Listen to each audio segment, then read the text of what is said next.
Η γνώση της υπάρξεως των δύο κόσμων του απείρου, του πνευματικού και του υλικού, έχει ως εξής.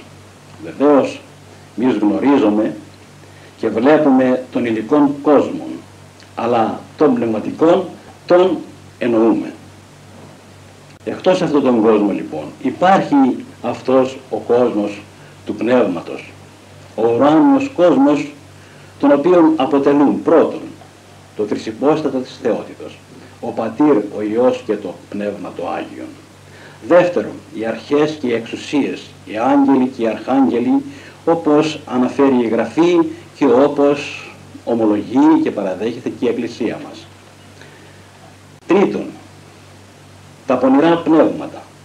Είναι και αυτά πνευματικές δυνάμεις που αποτελούν την αντιπολίτευση του ουρανίου πολιτεύματος.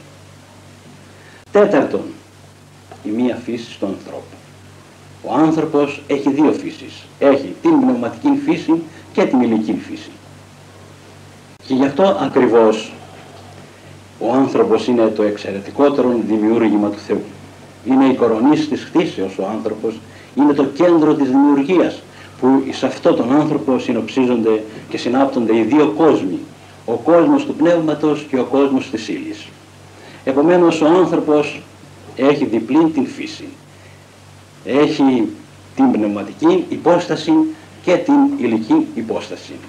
Η πνευματική του υπόσταση λοιπόν υπάγεται στον ουράνιο κόσμο, στον πνευματικό κόσμο. Τον πνευματικό κόσμο τον διευθύνει και τον διοικεί ο Θεός. Ρυθμιστέ του πολιτεύματος εκείνου είναι η πανσοφία και η παντοδυναμία του Θεού. Και τώρα ας έρθουμε εν συντομία και στον υλικό κόσμο.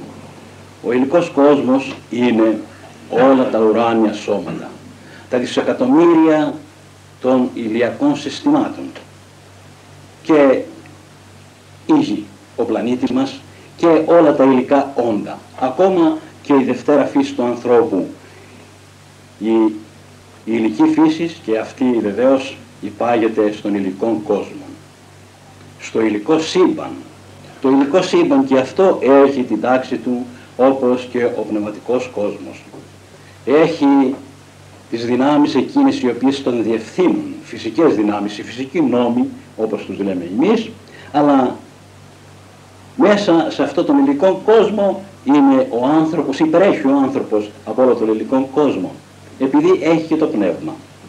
Και εδώ λοιπόν στον υλικό κόσμο, ο βασιλεύς του υλικού κόσμου αυτού είναι ο άνθρωπος, και ρυθμιστής είναι η σοφία του ανθρώπου και η επιστήμη. Αυτά τα δύο πράγματα, η σοφία του ανθρώπου και η επιστήμη, ρυθμίζουν τον υλικό κόσμο.